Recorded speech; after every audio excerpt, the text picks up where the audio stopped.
What's going through your head? Your ankle. I mean, if you've ever had a sprained ankle before, never mind like tearing tendons and stuff. But if you've ever had a sprained ankle, walking on it's near impossible. So what is going through your head? What's the motto going through your head? Whilst that's every single step is painful. What are you saying to yourself? I've just got to try and switch off. You've got to try and channel that energy. The more you focus on the foot, the more you think about the foot, the more you're going to be consumed by the pain of it.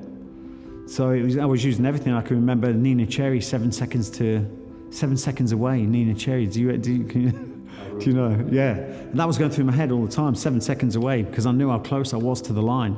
And for me, it was like just repeating that song all the way through, and just the whole vision of getting across the finish line. And every time I spent time just focusing, allowed my mind to go towards the pain, you get consumed by the pain. It's trying to tell you to stop. So it's all about disengaging that energy and pushing it somewhere else. But that was a constant battle. So you fight through it, and I'll ruin the end of the story. You pass, which is unreal. So you get that pass. You're in special forces. So what happens when you get where'd you go when you get selected? Yeah, when I mean, for me, going back to 1980, the MC, Men in Black, abseiling into a building and taking the building, that was just, for me, was like, I wanted that. That's what I wanted. That to me meant special forces. So for me, the team I joined, I mean, when you pass SAS selection, you then decide whether you go to SAS or SBS. I want to go to the SBS. The SBS is more focused around water, and for me, it had lots more toys. So mini subs, all that kind of stuff, diving, that for me was a lot more. I had a passion for that, for whatever reason. So I went to the SBS. You then go off and do more training. You have to do all your combat course, learning demolitions underwater, all that kind of stuff, navigation underwater, focusing on different insertion techniques, using maritime craft and all that. So there's a lot of training, and then finally, once you pass that, you then go to the SBS. So then you join your team. And that's it. Selection doesn't train you to be a Special Forces soldier.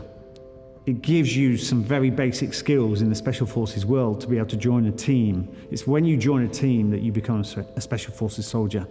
You're now able to be worked with, to be trained up as as a member of a Special Forces team, as an operator.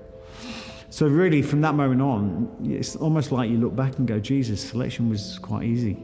Not easy as in physically easy, but you knew what you were doing and stuff. When you actually join a team, the training you have to go through, different skills, different weapon systems, different kind of technology, whether that's communications, whether that's GPS equipment, whatever it is, it's constant learning languages, learning medical. There's loads, absolutely loads to take on. But for me,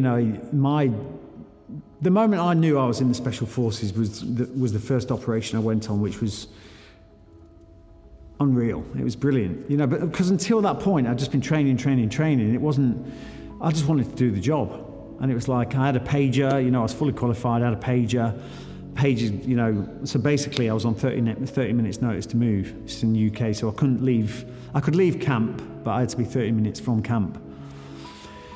So basically I had this pager, and it was a Friday afternoon, and we just left. I was just out for the week, gone for the weekend, and I think it was Friday around about 4 o'clock or something like that. Pager went off. And sometimes you have a drill. If it's drill, you just have to phone up, and it's just a drill process. But if there's a certain code on your pager, it's happening. And for me, I picked up that pager thinking it was a drill, and I saw the code, and I was like, holy shit. It's like, this is real. So I went straight back to camp. We went straight into a mission brief, and before we knew it, helos came in. We got all our kit packed on. We went up to a forward operating base, closer to the target area, and from there we it's a place similar to this, like a big open hangar, where we basically mounted all our intelligence. We went through our set of our area for rehearsals. So all the time you're waiting for the mission to go down, you were spending that time training up, using every second spare to get ready for the mission ahead. Any kind of training, you're just doing it constantly. Any updates on intelligence coming in. And then later that night, well, it was actually early hours of the following morning, we got the call to go and mounted onto the helicopters, all dressed in black, balaclavas, night vision goggles, short stubby machine guns, and it was just fucking unreal. On that job, I was in the helicopter team, and we're hitting a target out at sea. And we had boats coming up the back of the vessel.